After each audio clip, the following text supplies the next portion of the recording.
गुरु ब्रह्मा गुरु विष्णु गुरु देवो महेश्वरः गुरु साक्षात् परब्रह्म तस्मै श्री गुरवे नमः. சாப்டர் 2 ஆரம்பிக்கலாம். ஸோ பகினி ரேண்டமாக கூப்பிடுங்க. இந்த அலைனில் இருக்கிற வரிசையாக இருக்கிறது கூப்பிடாதீங்க. ஓகே பகினி? சித்ரா பகினி, உங்களோட வாய்ஸ் கேட்கல.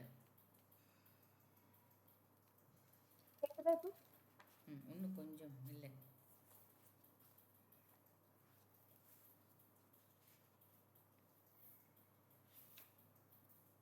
கூப்பிடுங்க பகினி.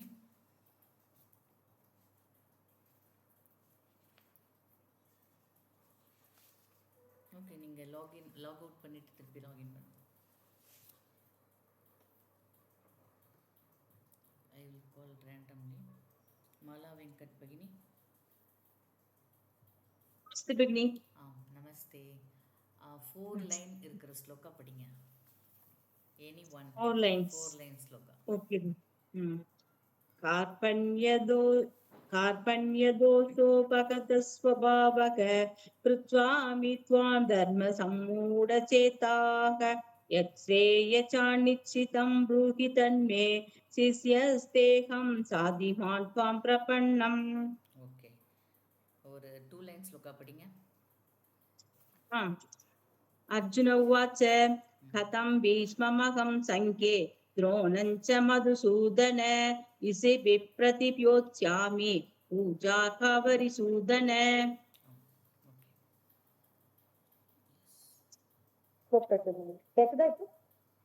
நான் ஒன்லி மாலா வெங்கட் கேட்குது.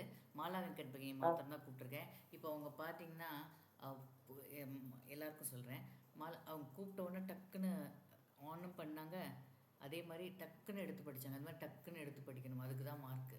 அப்புறம் ரிப்பீட் பண்ணக்கூடாது. இப்போது கார்பண்ய தோஷோ, அப்புறம் திருப்பி கார்பண்ய தோஷம், அப்படியே ரிப்பீட் பண்ணாமல் படிக்கணும். இதுக்கு தான் மார்க்கு. ஏன்னா அது ஸ்பாட்டாக நீங்கள் எப்படி எடுத்து படிக்கிறீங்க, அப்போ எவ்வளோ ப்ராக்டிஸ் இருக்குதுன்னு அப்போ தான் தெரியும். ஓகே, நாமளே டெஸ்ட் பண்ணிக்கிறது இது. ஓகே, ஸோ அதனால் தப்பு இல்லாமல் படிங்க, நிறுத்தி நிதானமாக படிக்கலாம், ஒன்றும் இல்லை. அந்த தாலாம் எனக்கு ப்ரொனவுன்சியேஷன் கரெக்டாக விழணும், அதுக்கு தான் mark. Okay, so 2 shloka cover பண்ணலாம். ஸோ தட் என்டையர் சாப்டர் இன்றைக்கே கவர் பண்ணிக்கலாம், எனி 2 ஸ்லோக்கா. ஓகே, ஸோ நான் எப்படி கேட்குறேனோ அப்படி பதில் சொல்லுங்கள். அவங்க எப்படி ரியாக்ட் பண்ணாங்களோ அதே மாதிரி ரியாக்ட் பண்ணிங்கன்னா இட் வில் கோ ஸ்மூத்லி. பகினி, நெக்ஸ்ட் டிவோட்டி கூப்பிடுங்க. காஞ்சனா நாகராஜன் இருக்கீங்களா பகினி? அன்மியூட் பண்ணிக்கோங்க. அன்மியூட் பண்ணுங்க. Yes. Second line end with பிரதிஷ்டிதா.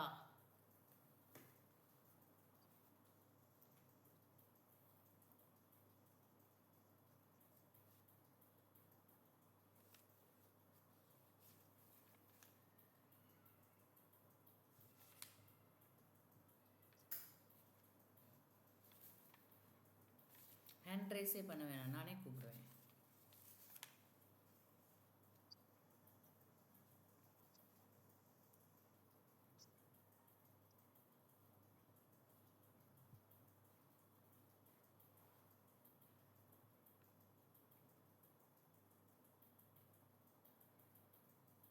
Time போயின்னு இருக்கு.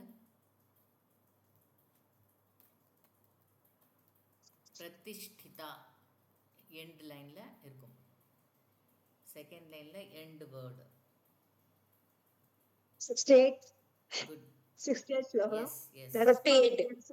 இல்லை, கரெக்டாக இருக்கு பகினி. நீங்கள் சொல்லாதீங்க பகினி, அவங்க மாத்திரம் தான் ரெஸ்பாண்ட் பண்ணணும். எஸ். यस्य महाभागो निकुहितानि सर्वशः इन्द्रियाणीन्द्रियाद्यभ्यः तस्य प्रज्ञा प्रतिष्ठिता. எஸ். ஒரு ஸ்லோகா படிங்க. ஃபர்ஸ்ட் ஸ்லோகா நம்பர் 1, செகண்ட் சாப்டர் ஸ்லோகா நம்பர் 1. காஞ்சனா பகினி.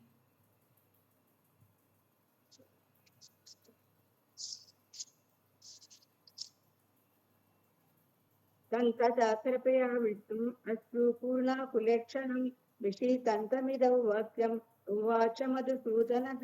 அதுக்கு மேல ஒன்னு இருக்கு இல்லையா? சஞ்சய உவாச்ச. Okay okay okay okay. Yes. Next devotee பகினி. गायत्री बहिनी. गायत्री बहिनी. எஸ் இருக்கீங்களா? எண்ட் வித் சிங்கிள் லெட்டர் ஹா அப்படின்னு முடியும். செகண்ட் லைன்ல எண்ட் வித் சிங்கிள் லெட்டர்ல முடிகிற ஸ்லோகா.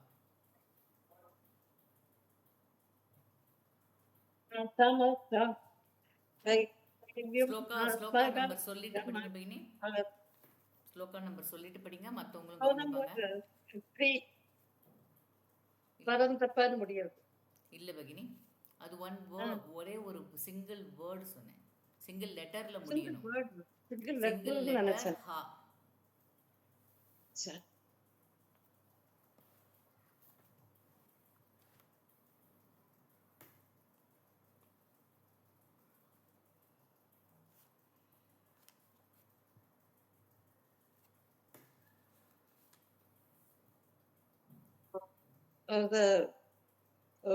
What 52. Yes, beginning. यदा ते मोहकलिलं बुद्धिर्व्यवतिरिष्यति तथा गन्धासि निर्वेदं श्रोतव्यस्वश्रुतस्य च. Yes, first line படிங்க, repeat பண்ணுங்க. यदा ते मोहकलिलं बुद्धिर्व्यतितरिष्यति तथा गन्धासि निर्वेदं श्रोतव्यस्य श्रुतस्य च. Yes, sloka number 2. श्रीभगवानुवाच कुतस्त्वाकश्मलमिदं विषमे समुपस्थितम् अनार्यजुष्टमस्वत्यम् अकीर्तिकरमर्जुन. Next devotee beginning. Revati Begini. Ma'am. 4 line sloka ஒன்னு படிங்க. Yes ma'am, படிக்கிறேன் ma'am.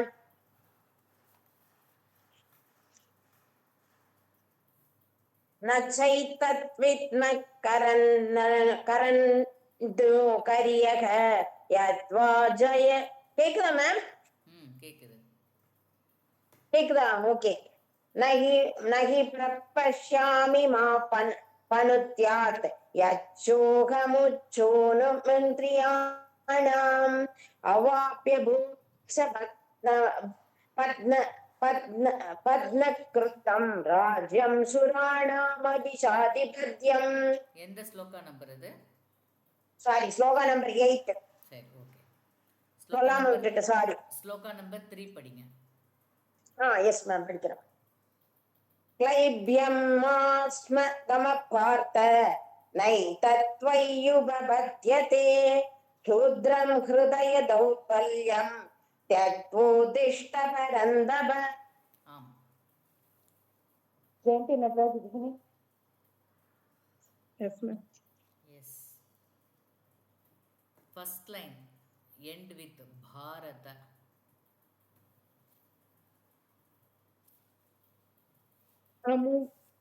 Sloka number 10 ma'am. Good. Ramuvacha Krishikeshah Prahasannīva Bharata Senayorupayor Matye Vishitandamidau Vachaha. ஆம். 4 லைன் ஸ்லோகா ஏதாவது ஒன்று படிங்க.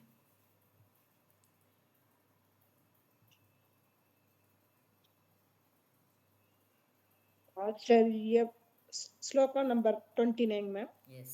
आश्चर्यवत् पश्यति कश्चिदेनम् आश्चर्यवत् वदति तथैव चान्यः आश्चर्यवचैन मन्ये शृणोति श्रुत्वाप्येनौ वेद न चैव कश्चित्. उत्तमம். செல்வா புனப்பால் பகினி.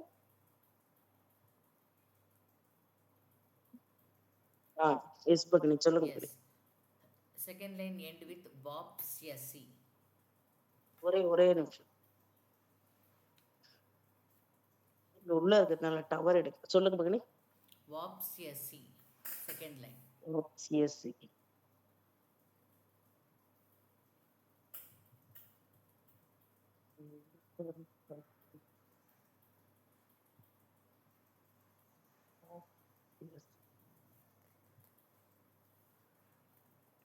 போயின்னு இருக்கு. ஸ்லோகா நம்பர் 53 மேடம். ஹ்ருதி விப்ரதிபன்னாதே யதாஸ்தாஸ்யதி நிஷ்சலா சமாதாவச்சலா புத்திஹி ததா யோகமவாப்ஸ்யசி. கரெக்ட், உத்தம். இது 4 லைன் ஸ்லோகா படிங்க.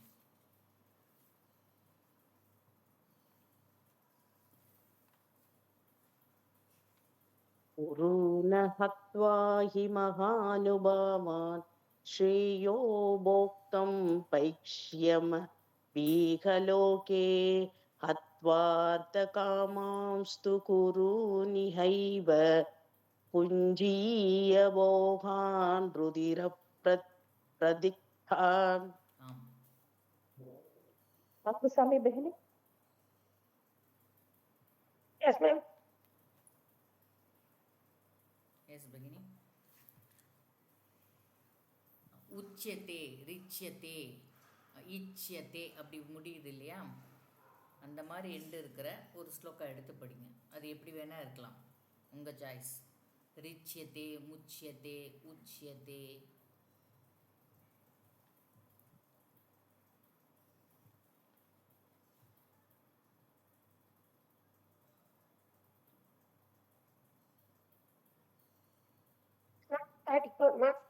Shloka number 34. Yes பகினி.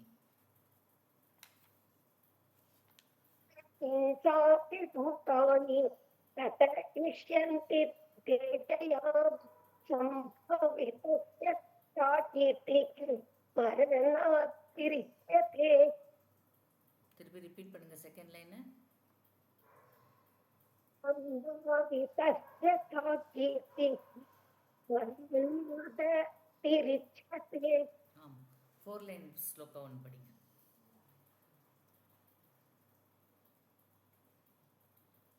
Achayate vriti kadaचित् नायमुभा भरिता मूढभूयः अजो नित्यशाश्वतोऽयं पुराणः न शून्यते हन्य ஆம். परिमला देवी बहनी. Yes. எஸ் பகினி. End line with மர்ஹசி.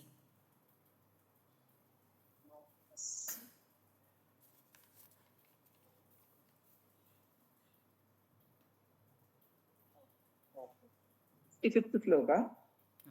எஸ். अव्यक्तोऽयमचिन्त्योऽयम् अविकार्योऽयमुच्यते तस्मादेवं विदित्वैनं नानुशोचितुमर्हसि. கரெக்ட். 4 லைன் ஸ்லோகா படிங்க பகினி. ஸ்லோகா நம்பர் சொல்லிட்டு படிங்க, ஸோ தட் எல்லாரும் 22. பார்ப்போம். 22 भगिनि. எஸ். वासांसि जीर्णानि यथा विहाय नवानि गृह्णाति नरोपराणि तथा शरीराणि विहाय यन्यानि संयादि नवानि देहि. உத்தம். मीनाक्षी बहनी. मीनाक्षी बहनी. ஆம். ஃபர்ஸ்ட் லைன் சிங்கிள் லெட்டரில் முடிகிற வேர்டு, சிங்கிள் லெட்டரில் முடியும். 24 மேடம். எஸ். अच्छेत्योयमदाख्योऽयम् अग्लेत्योस्तोष्येप्त नित्यः सर्वगतस्तानुः अचलोऽयं सनातनः. திருப்பி ரிப்பீட் பண்ணுறீங்களா ஃபர்ஸ்ட் லைன்? अच्छेत्योयमदाख्योऽयम् अग्लेत्योस्तोष्येव च. ஆம் பகினி. 4 லைன் ஸ்லோகா படிங்க. ஸ்லோகா நம்ம சொல்லிட்டு படிங்க. यथा विहाय அது இப்பதான் படிச்சோம் பகினி. வேற ஏதாவது எடுங்க. வேற ஏதாவது नावाराणि வேற ஏதாவது படிக்கணும்.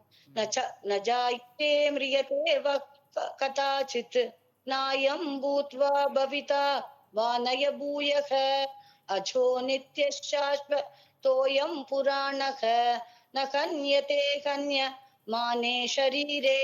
இப்போ செகண்ட் லைன் ரிப்பீட் பண்ணுங்க. செகண்ட் லைன் नायं भूत्वा भविता वा न भूयः। आं भगिनि सौजन्या बहनी Yes, Bhagini. आम् एण्ड् लैन् मृच्छति Shruti. Endlam.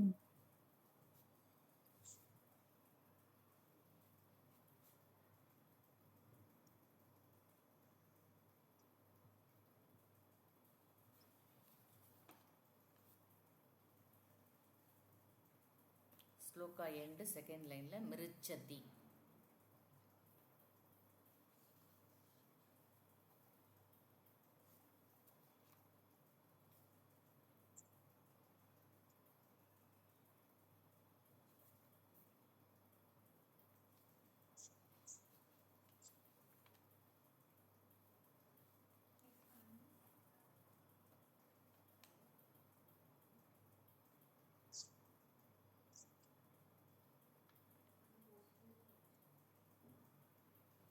டைம் போயின்னு இருக்கு.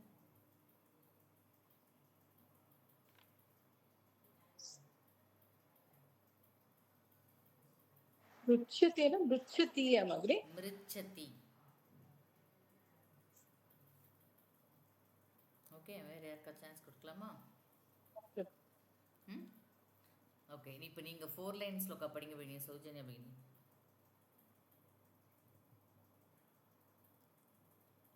இது மியூட்ல இருக்கீங்க.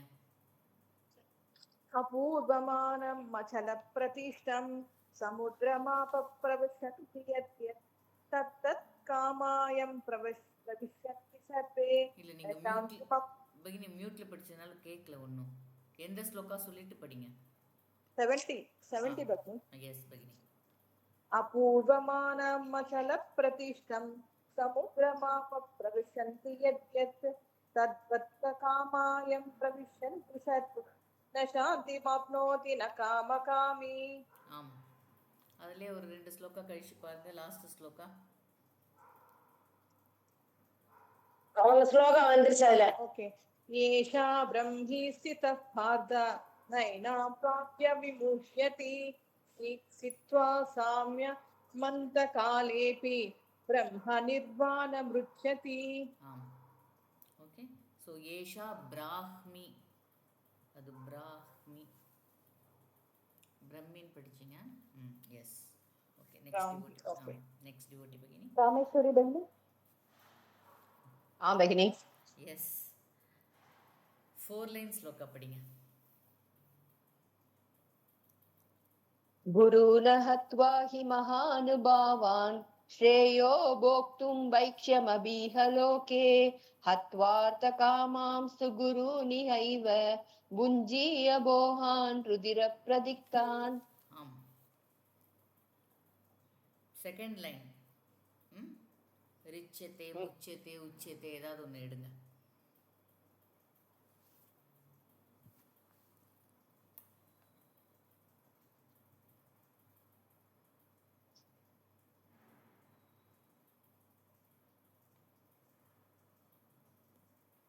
योगस्थः कुरु कर्माणि என்ன ஸ்லோகா सङ्गं நம்பர் பகினி? त्यक्त्वा ஸ்லோகா நம்பர் 48 बहिनी. ஆம் ஆம் योगस्थः कुरु कर्माणि सङ्गं त्यक्त्वा धनञ्जय सिद्ध्य सिद्ध्यो समो भूत्वा समद्वै योग उच्यते.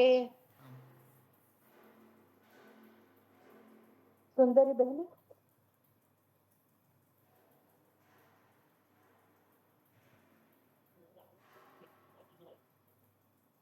सुंदरी बहनी Yes. இருக்கீங்களா? வீடியோ ஆன்ல இல்லையே. ஸ்லோகா நம்பர் 43 படிங்க.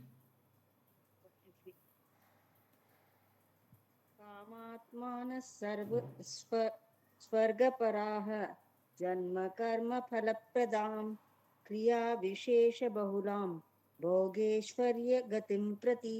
மொத்தம் 51 ஸ்லோகா நம்பர். 51 कर्मजं बुद्धियुक्ता हि फलं त्यक्त्वा मनीषिणः जन्म बन्धनिर्मुक्ताः पदं गच्छन्ति यनामयम् ஆம். राधा श्रीराम बहनी नमस्ते भगिनी Namaste. Yes. Second line end with cha. Sorry, first line end with cha.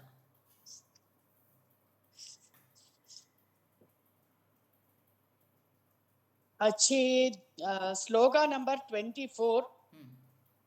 24 अच्छेद्यो ஏற்கனவே यमदा चलिए जा ஆ 27 எஸ் பகினி. जातस्य हि ध्रुवो मृत्युः ध्रुवं जन्ममृतस्य च तस्मात् अपरिहार्यार्थे न त्वं शोचितुमर्हसि ரிப்பீட் பண்ணுங்க செகண்ட் லைன். तस्मात् अपरिहार्येऽर्थे न त्वं शोचितुमर्हसि ஆம். எஸ். 4 லைன் ஸ்லோகா படிங்க பகினி. 29 ஸ்லோகா. आश्चर्यवत् पश्यति कश्चिदेनम् आश्चर्यवत् वदति तथैव चान्यः आश्चर्यवच्चैनमन्यः शृणोति श्रुत्वाप्येनौ वेद न चैव कश्चित् ஆம் பகினி. उमा महेश्वरी बहनी Yes, ma'am. ஆம்.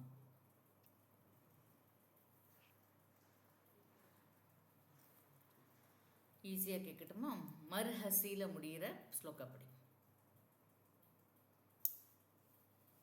Sloka number 26. ஸ்லோகா अथ चैनन् ம். अथ चैनन् नित्यजातं नित्यं वा मन्यते मृतं तथा विद्वं महाबाहो नैवं शोचितुमर्हसि உத்தம். ஸ்லோகா நம்பர் 70 படிங்க. 4 லைன். 70. आपूर्यमान मचलप्रदिष्टं समुद्रमापः प्रविशन्ति यत्वत् तत्त्वत्कामायं प्रविशन्ति सर्वे स शान्तिमाप्नोति न कामकामी ஆம். உத்தம். कशिश नागराज महोदय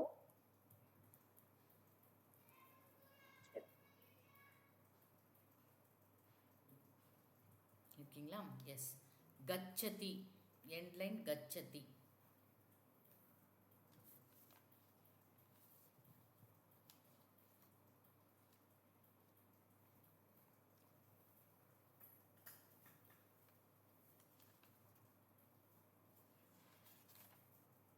Madam 64. 64 64 கச்சதி இருக்காரு. எஸ் எஸ் எஸ் மகோதயா. ம். रागद्वेषवियुक्तैस्तु विषयान्द्रियैश्चरन् आत्मवश्ये विधेयात्मा प्रसादमधिगच्छति ஃபர்ஸ்ட் லைன் ரிப்பீட் பண்ணுங்க. रागद्वेषवियुक्तैस्तु विषयानिन्द्रियैश्चरन् எஸ். ஓகே. ஸ்லோகா நம்பர் 5 படி.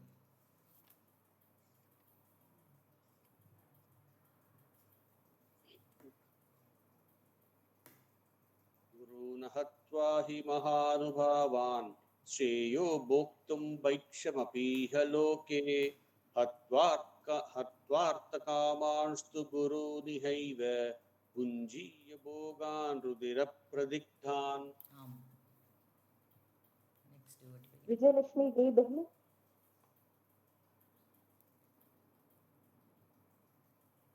விஜயலட்சுமி டி பகினி. Yes yes. சரியா கேட்கணும் ஆ இருக்கீங்க இல்லையா? எஸ். எண்ட் வித் பாரத.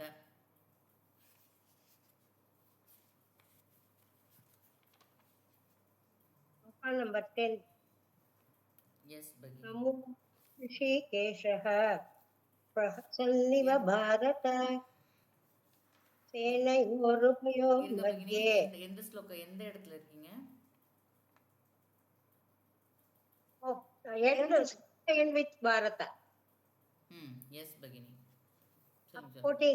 ம் मात्रा स्पर्शास्तु कौन्तेय शीतोष्णसुखदुःखदाः आगमापायिनो नित्याः सांस्तिष्ठस्व भारत ரிப்பீட் பண்ணுங்க second line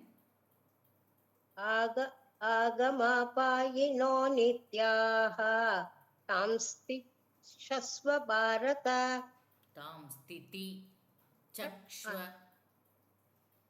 सांस्तिष्ठस्व Bharata S shloka number 20 படிங்க न जायते म्रियते वा कदाचित् न्यायं भूत्वा भविता वनभूयः अजो नित्यः शाश्वतोऽयं पुराणः न हन्यते हन्यमाने शरीरे ஆம் मंजुला बहनी भगिनी नमस्ते भगिनी எஸ் நமஸ்தே 4 லைன் ஸ்லோகா आश्चर्यवत् पश्यति कश्चिदेनम् आश्चर्यवद् भवति तथैव चान्यः आश्चर्यवच्चैनम् अन्यः शृणोति श्रुत्वा वेनं वेद न चैव कश्चित् செகண்ட் ஃபோர்த் லைன் ரிப்பீட் ಮಾಡಿ श्रुत्वा पेनं वेद न चैव कश्चित् okay shloka number 4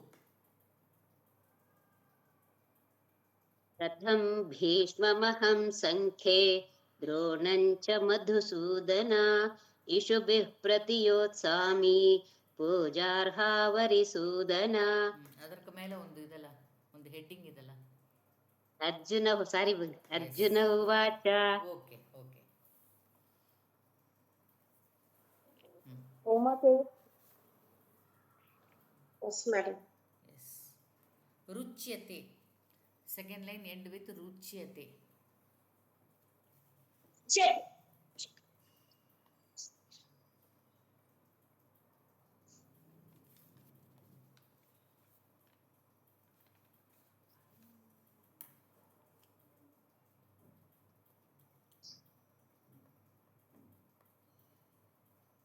ರುಚ್ಯತೆ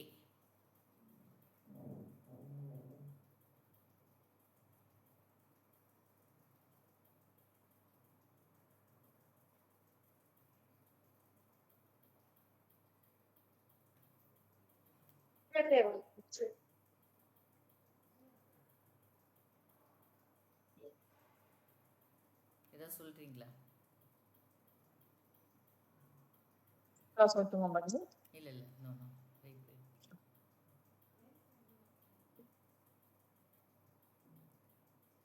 wait time போயிட்டு இருக்கு சரி ஏதாவது ஒன்று எடுத்து படிங்க இச்சியத்தே அப்படி முடியறதில்ல ருச்சியத்தே இச்சியத்தே மிருச்சியத்தே முச்சியத்தே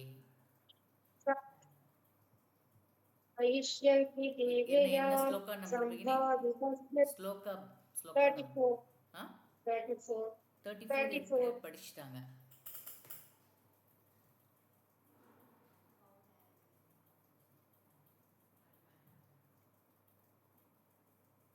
नित्यः सर्वगतः कालो ஸ்லோகா अचलोऽयं நீங்க ஸ்லோகா நம்பர் சொன்னதா மத்தவங்க எல்லாம் எடுத்து படிப்பாங்க என்ன ஸ்லோகா சொல்றீங்க இப்போ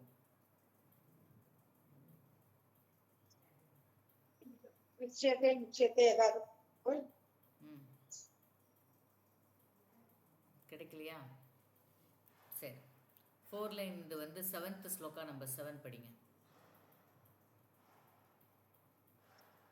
आपन्यदोषोपगतस्वभावः पृच्छामि त्वां धर्मसम्मूढचेताः यच्छ्रेयस्यानुष्ठितं तूष्टन्मे शिष्यस्तेऽहं चादिमान् त्वां प्रपन्नम् ஆம் எஸ் ஸ்லோகா लक्ष्मी நம்பர் बहनी என்ன பகினி இருங்க பகினி लक्ष्मी இருங்க लक्ष्मी ஒரு बहनी நிமிஷம் வெயிட் பண்ணுங்க ஸ்லோகா நம்பர் 11 படிங்க பகினி श्लोक नंबर 11 उमा के एस भगिनी श्लोका नंबर 11 श्री भगवानुवाच वशोष्यानन्वशोच्चस्त्वं प्रज्ञावादांश भासते कथांसु न कथांसु च मानुषोचन्ति पण्डिताः செகண்ட் பதா படிங்க. प्रज्ञावादांश भाषसे ஓகேவா? ஓகே. எஸ் எஸ் சௌஜன்யா பகினி, அவங்க விட்ட அந்த ருச்சியத்தை படிங்க பார்க்கலாம். ஸ்லோகா நம்ம சொல்லிட்டு படிங்க பகினி. प्रज्ञेष्व अनुदिग्मनाः सुखेषु विगतस्पृहा वीतरागा भयक्रोधः स्मितधीर्मुनिरुच्यते. ஸ்லோகா நம்பர் சொல்லவே இல்லை. உமா கேஎஸ் பகினி ஸ்லோகா நம்பர் கண்டுபிடிச்சிட்டிங்களா இப்போ? உமா கேஎஸ் பகினி வேற நம்பர் இருக்கு மாதிரி. ஸ்லோகா number 56. Okay. Yes next devotee பகினி. 56. नेक्स्ट डिवोटी भगिनी. लक्ष्मी बहिनी.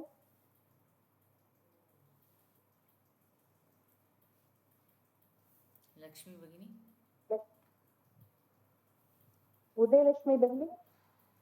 லக்ஷ்மி தான் பகினி நீங்க இப்போ. ஆமா, அவங்க ரெஸ்பாண்ட் பண்ண மாட்டேங்கறாங்க.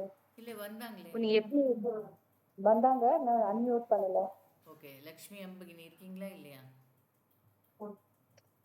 சரி ஓகே. உதயலட்சுமி பகினி. नमस्ते भगिनी. Okay, first line end with Bharata.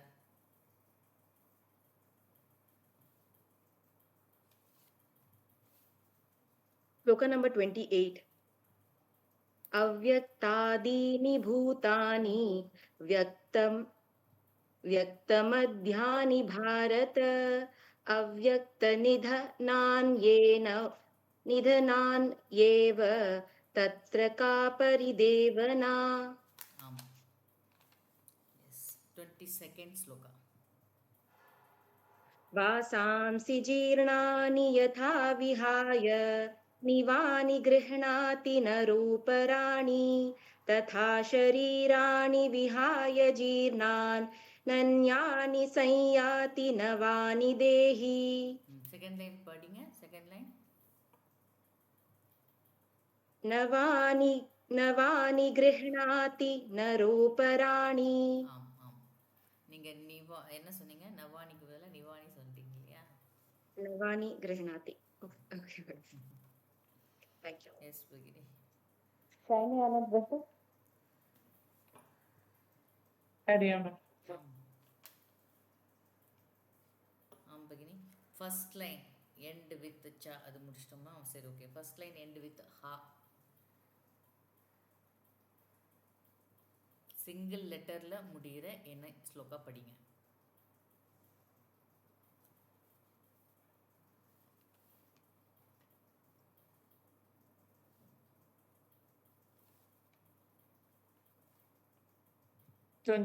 slogan number. 20. Sorry. Second line high anama. Second லைனோ ஃபர்ஸ்ட் லைனோ எது வேணா எடுத்துக்கோங்க உங்களுக்கு.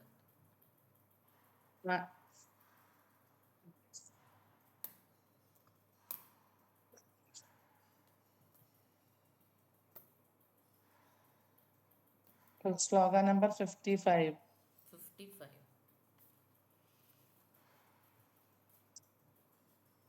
இல்ல பகினி எப்படி? சொல்லட்டும். எப்படி? சிங்கிள் 56. லெட்டர்ல முடிக்கணும். வேர்ட் சொல்ல சிங்கிள் லெட்டர். ஹா, சா, ஹி அது மாதிரி முடிகிற மாதிரி.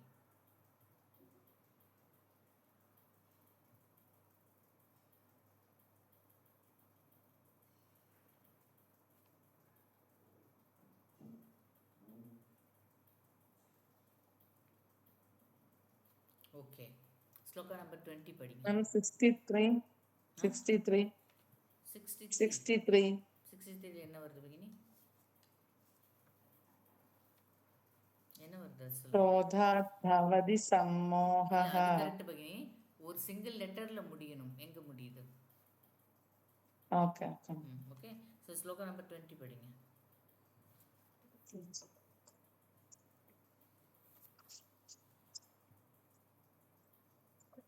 न जायते म्रियते वा कदाचित् न्यायं भूत्वा भविता वा न भूयः अजो नित्यः शाश्वतोऽयं पुराणः न हन्यते हन्यमाने शरीरे. கரெக்டா. இப்போ ஸ்லோகா நம்பர் 9 படிங்க. सञ्जय उवाच एवमुक्त्वा हृषीकेशं गुडाकेशः परन्तप न योत्स्य इति गोविन्दम् उक्त्वा तूष्णीं बभूवः. இந்த ஹா அப்படி முடியுது இல்லையா, அது சிங்கிள் லெட்டர், Ah, அதுதான் கேட்டேன். okay, okay, yes. okay. Usha Sundaresan बहनी, யார் பகினி? उषा सुंदरेशन बहनी. Yes, yes, madam. Yes. 4 lines ஸ்லோகா படிங்க. Orland. Okay. ஸ்லோகா நம்பர் சொல்லிட்டு படிங்க. Hello. First, yeah, madam. One. Carbon दोषो भगदर्पपावह पृच्छामि त्वां दर्प सम्मूढे सेदाः यश्रेयस्यानिच्छिदं ब्रूहि दण्डे शिष्यस्तेऽहं साधिमां त्वां प्रपन्नम्. ஓகே. 70 ஸ்லோகா நம்பர் படிங்க. 70. What?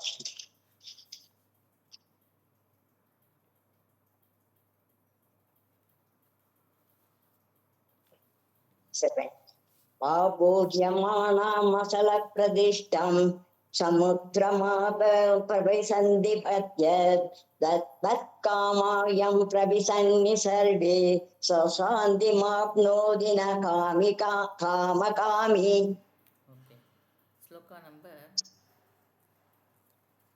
எனக்கா மேடம்? ஆமாம் ஆமாம். ஸ்லோகா நம்பர் Ah, 15 படிங்க. 15 படிங்க. என்ன மேடம்? ஸ்லோகா 3. நம்பர் 15. 50. Okay. वृत्तियुक्तो जहादीज उभे सुकृतदुष्कृते दत्मायोहाय युज्यस्व योः कर्मसु कौशलम्. ஆம். ஓகே. श्वेता बहनी. नमस्ते मैम. நமஸ்தே. எஸ். வாப்ஸ்யசி. என் ஸ்லோகா வாப்ஸ்யசி. 53rd श्लोका. ओके. अथ चेतत्वमिमं धर्म्यं संग्रामं न करिष्यसि ततः स्वधर्मं कीर्तिं च हित्वा पापमवाप्स्यसि. எஸ். ஃபர்ஸ்ட் பாதா. अथ चेतत्वमिमं धर्म्यं. அந்த இடத்துல என்ன ஆகுது? அத சேத்வா மிமன். अथ चेतत्वमिया अथ चेत्वमिमं धर्म्यं. சேத்வா மிமன் தர்மியம். ஓகே. अथ चेत्वमिमं धर्म्यं. சேத்வா ஒரு கமா, ஒரு கேப், ஒரு ஸ்பேஸ், அப்பதான் அது கரெக்டா வரும். ஓகே. சரி, எனக்கு ஸ்லோகா நம்பர் 22. எஸ், மத்தெல்லாம் கரெக்டா. 22 ஸ்லோகா நம்பர்.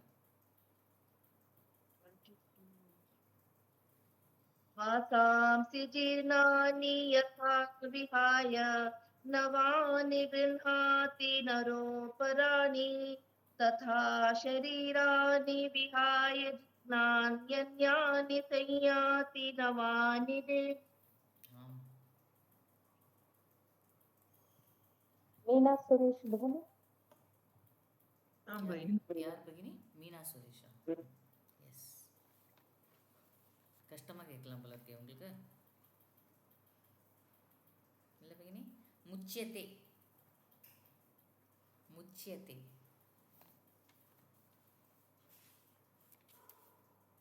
தேனா பவனி. முச்சியத்தே. தேல தான் முடியும், அது எல்லாமே இச் யா தே. இது வந்து ஃபர்ஸ்ட் லைன்ல கூட இருக்கலாம், செகண்ட் லைன்லயும் இருக்கலாம், எது வேணா எடுக்கலாம், நீங்க உங்க சாய்ஸ்.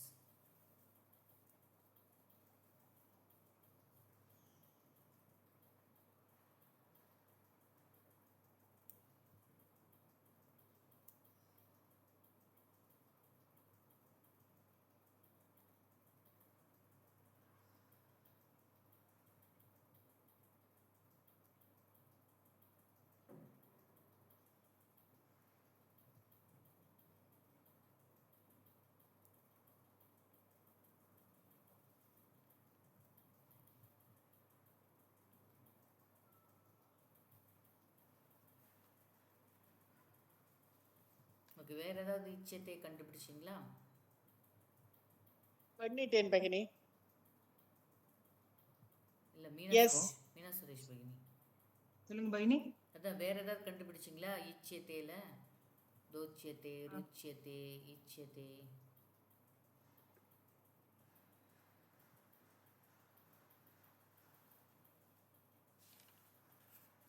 ரோச்யते பகினி. தோச்சியத்தை என்ன ஸ்லோகா நம்பர் பகினி? 55 பகினி. எஸ், படிங்க. भगवानुवाच प्रजहाति यदा कामान् सर्वान् पार्थमनोगतान् आत्मन्येवात्मना तुष्टः स्थितप्रज्ञस्तदोच्यते. உத்தமம். இது வேற ஏதாவது ஃபோர் லைன் ஸ்லோகா?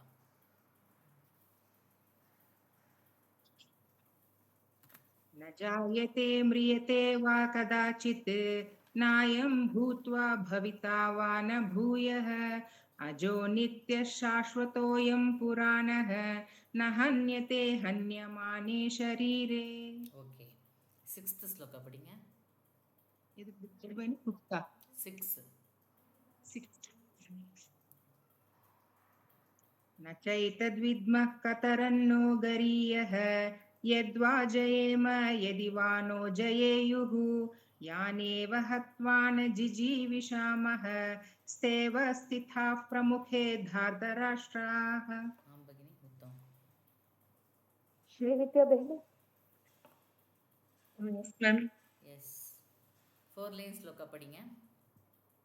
எது படிக்கிறீங்க? 8 படிக்கிறீங்களா? எஸ்.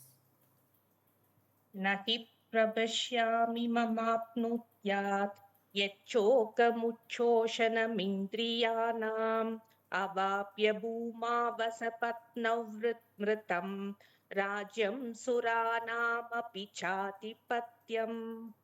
மமாபனுத்யாத் இல்ல? ममाप्नुयात्. Okay ma'am. ஓகே. எஸ், 2 லைன்ல ஸ்லோகா நம்பர் 14 படிங்க. मात्रा स्पर्शास्तु कौन्तेय शीतोषणसुखदुःखताः आगमापायिनो नित्याः तामस्तितिक्षक्ष्व भारत. தாம் ஸ்திதி तां स्तितिक्ष्व सक्ष्व भारत. இல்ல, தாம் ஸ்திதி. அங்க ஒரு ஸ்பேஸ். சக்ஷ்வ. ओके ओके அப்பதான் இந்த ஷா தாம். பெர்ஃபெக்ட்டா எடுக்க முடியும். ओके तां स्थिति सक्ष्व भारत. சக்ஷ்வ. ओके चक्ष्व. எஸ் பகினி, நெக்ஸ்ட் டிவோட்டி. HMR बहिनी எஸ், ரிசல்ட் 20 ஸ்லோகா நம்பர் 20. 20.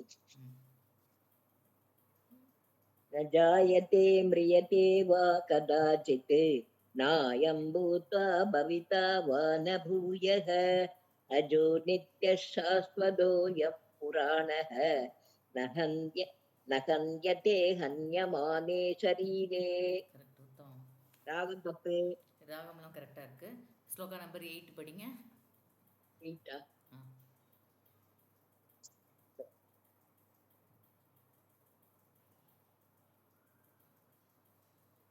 न हि प्रवश्यामि ममापनुद्यात् यच्चोगमुच्छोक्षणमिन्द्रियाणाम् अवाभ्यभूमावसपद्मं पद्मवृद्धं राज्यं सुराणामपि चाधिपत्यम्. ஓகே, ஒன்னு கண்டுபிடிச்சு சொல்றீங்களா? மர்ஹசி. மர்ஹசி அப்படின்னு எண்ட் ஆகும். ஸ்லோகா நம்பர் கண்டுபிடிச்சிட்டு சொல்லுங்க, அதுக்கப்புறம் படிங்க. அவிநாசி ஸ்லோகா நம்பர் 17. 17. 17. மர்ஹதி சொல்றீங்க இல்லையா? ஆமா, மர்ஹதி. சரி, ஓகே. எண்டிங் வித் மர்ஹதி. ஓகே. அவிநாசி துர்த்தத்வித்தி ஏன சர்வமிதம் ததம் விநாசமவ்யயஸ்யாஸ்ய ந கச்சித் துர்கத்துமர்ஹதி. அதி உத்தமம். Vasanta Lakshmi Behta. Yes, fine. Yes Vasantha Lakshmi பகினி. எனக்கு ஸ்லோகா நம்பர் 6 படிங்க. நம்பர் 6. न चैत्वदिद्मः कतरन्नो गरीयः यद्वा जयेम यदि वा नो जयेयुः यानेव हत्वा न जिजीविषामः तेव स्थिताः प्रमुखे दार्तराष्ट्राः. கரெக்ட். செகண்ட் லைன் படிங்க. Second. यद्वा जयेम यदि वा नो जयेयुः. यदि वा नो அந்த ஸ்பஷ்டமா நோ. Okay. यद्वा जयेम यदि वा नो जयेयुः. ஜயேயுஹு ஜயே जयेयुः. அது ஜே இல்லையா ஜா. जयेयुः. கரெக்ட். நீங்க கரெக்டா படிக்கிறீங்க. ஆனா அவசரமா படிக்கிறீங்க. படிக்காதீங்க. ஸ்லோவா படிங்க. கரெக்டா வரும் உங்களுக்கு. மிஸ்டேக்கே வரல உங்களுக்கு. இப்போ காம்படிஷன் மிஸ்டேக் வருது. I can find. Okay. So நிதானமா படிங்க. அவசரம் இல்லை, பதட்டமும் வேணாம். Okay. Okay. Thank you. 15 shloka number. यं हि न व्यथयेन्ते ते पुरुषं पुरुषर्षभ समदुःखसुखं धीरं सोमृतत्वाय कल्पते. ரிதம் மாறிடுச்சு. என்ன மீனிங்? ஏன்? यं हि न व्यथयेन्यते पुरुषं पुरुषं. அப்படி எடுங்க. எடுங்க இப்போ. यं हि न व्यथयन्यते पुरुषं पुरुषर्षभ समदुःखं सुखं धीरं सोमृतत्वाय कल्पते. Okay. 21 ஸ்லோகா நம்பர். वेदाविनाशिनं नित्यं येन मजमव्ययं कथं न पुरुषः पार्थ खङ्घातयति हन्तिकम्. அந்த செகண்ட் லைன்ல ஃபர்ஸ்ட் வேர்ட் படிங்க. कथं स पुरुषः पार्थ. இல்லையா?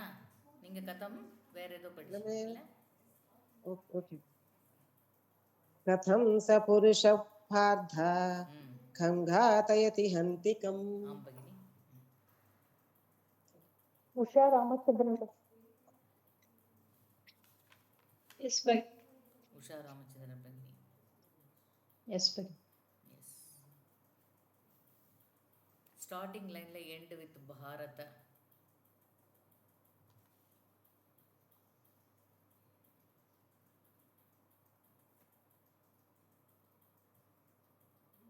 Shloka number 10. எஸ். तमुवाच हृषीकेशः प्रहसन्निव भारत सेनयोरुभयोर्मध्ये विषीदन्तमिदौ वचः. ஆம். மர்ஹசி. எண்ட் வித் மர்ஹசி. Shloka number 26.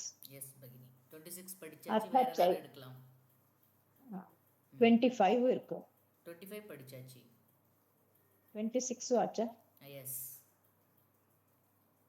27. எஸ் பகினி. உத்தமம். जातस्य हि ध्रुवो मृत्युः ध्रुवं जन्म मृतस्य च तस्मादपरिहार्येऽर्थे न त्वं शोचितुमर्हसि. ஆம் உத்தமம். எஸ். ஸ்லோகா நம்பர் 72 படிங்க பகினி.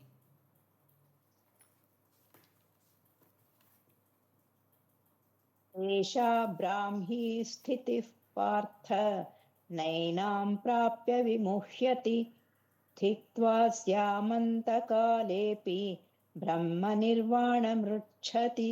உத்தமம். भुवनेश्वरी बदले யார் பகினி? भुवनेश्वरी யாரு?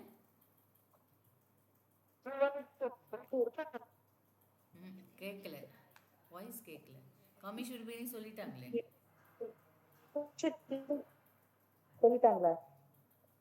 பகினி உங்களோட வாய்ஸ் கேட்கல பகினி. சித்ரா பகினி சொல்லவா பகினி? நீங்க சொல்லிட்டீங்க இல்லையா? இல்லையா? சொல்லியாச்சு. எஸ்.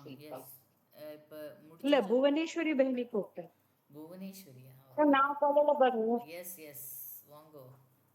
नमस्ते भगिनी नमस्ते எஸ் பிரதிஷ்டிதா எண்ட் வித் பிரதிஷ்டிதா ஸ்லோகா நம்பர் சொல்லிட்டு சொல்லுங்க அப்போ மற்றவங்களும் தேடுவாங்க ம்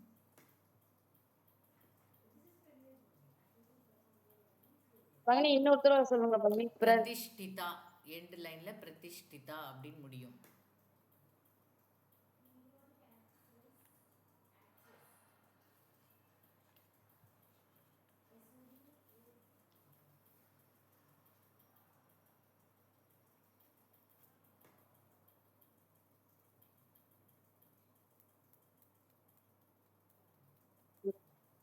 श्लोका नंबर 57 भगिनी எஸ்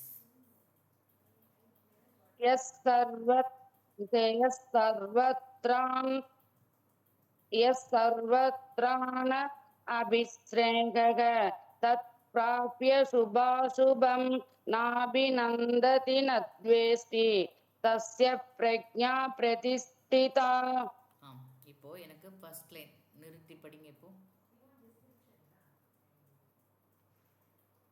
यस्सर्वत्राण अभिस्नेहः எஸ் சர்வத்ரா ந அபி எப்படி வருது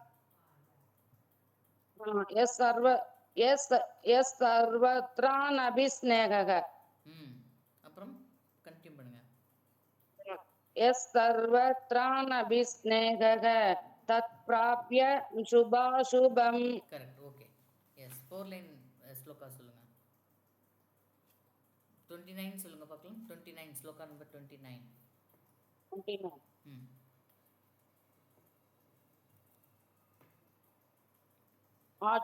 आश्चर्यवत् पश्यति कच्चिदेनम् आश्चर्यवत् वदति तथैव साम्यः आश्चर्यवच्चैनमन्यः शृणोति श्रुत्वाप्येनौ वेद न चैव कच्चित् ஆம் அது கச்சித் இல்ல கஷ்சித் கஷ்சித் कश्चित् ம் கஷ்சித்.